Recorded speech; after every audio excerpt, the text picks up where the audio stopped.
बुद्धिमान किसान की कहानी। राजापुर नामक गांव में सिंटू नाम का एक किसान रहता था। सिंटू बहुत ही मेहनती किसान था। वो दिन रात परिश्रम करते रहता था। सिंटू की पत्नी बहुत ही बड़बोली थी। वह कोई भी बात आस पड़ोस में बता दिया करती थी। सिंटू अपने खेत में एक दिन खुदाई का काम कर रहा था।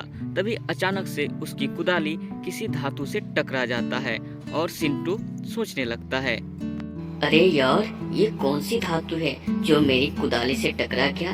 अच्छा, मैं इसे देखता हूँ। फिर सिंटू देखता है कि सोने से भरा हुआ चमचमाता हुआ एक घड़ा। फिर सिंटू उस घड़े को अपने घर ले जाने के लिए सोचता है, लेकिन इसमें एक कारण होता है कि वह घड़ा बहुत ही भारी होता है। अकेले वह घर ले जाने में असमर्थ रहता है।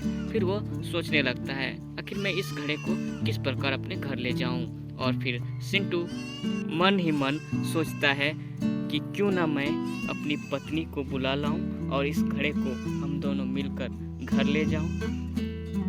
पर यहाँ पर एक समस्या थी, क्योंकि सिंटू की पत्नी कुछ भी बात छुपा नहीं सकती थी। वह दूसरों के पास जाकर सारी बात बता दिया करती थी। यह सोचकर सिंटू बहुत ही हैरान रहता था, आखिर मैं इस घड़े को लेकर जाऊं तो लेकर जाऊं कैसे।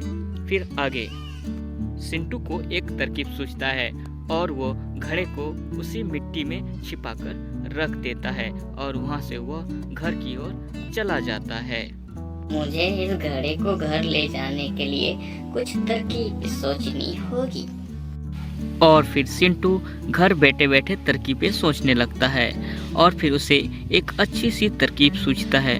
वह जाकर बाजार चले जाता है और बाजार से कुछ सारी मछलियाँ खरीद कर ले आता है और अपने खेतों में उसे फैला देता है। और फिर वह घर आकर अपने पत्नी से कहती है कि अरे देखो, हमारे खेत में कितनी सारी मछलियाँ लगी हुई है, चलो हम इसे घर ले जाते हैं। ढेर सारी मछलियाँ को देखकर उसकी पत्नी को समझ नहीं आता है। वो मछली को देखते रहती है। तब तक में सिंटू उस घड़े को ले आता है और मछलियाँ भरकर अपने घर की ओर चल देता है। और जैसे ही रात होती है, वह सारी मछलियाँ निकालकर फेंक देता है और घड़े को किसी सुरक्षित जगह में रख देता है। और इस प्रकार सिंटू और उसकी पत्नी दोनों मिलकर सोने से भरा हुआ चमचमाता घड़े को घर ले आता है और वह दोनों बहुत ही अमीर आदमी बन जाता है। Please subscribe.